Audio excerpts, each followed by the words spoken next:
So now let's see how we can work around with selective color effect inside of Corel Draw. So in order to do that, I'm going to go ahead and bring in an image with multiple colors. Let's say, for example, I'm going to go around onto the images folder right here, just like this.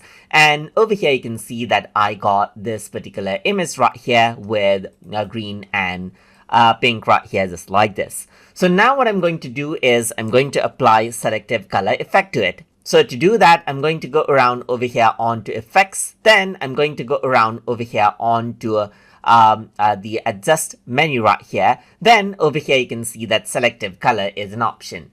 So once you go ahead and select this, then what you can do is you can go ahead and select out a color right here, just like this. So it can be relative or absolute color right here. Let me just go to relative and change around the sign for this color. So let's just go around and change this out. And you can see that as I change around the magenta right here, it actually affects out this color that is selected. So I can go around and bring the magenta down or up, as you can see right here. You can change around the yellows of the overall color as well for the selected color, and change around the blacks right here, just like this. Make it much more darker or brighter.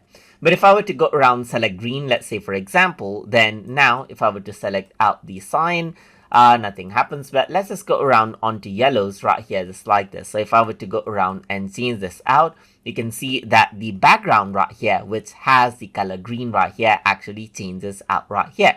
So that is what selective color does. You can go around and select a particular color right here, just like this, and then it affects out that particular color area. Change out the sign, you can see that the background right here actually changes out, which are green. Change around the yellows, and you can see that you can make it much more yellow right here, just like this as well.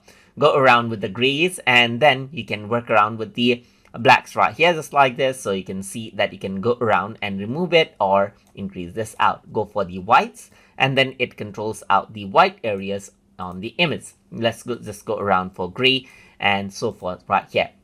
So as long as it is there, it'll be controlled. But for the absolute right here, just like this, then what happens is that you can see that it simply goes around and then changes that particular color.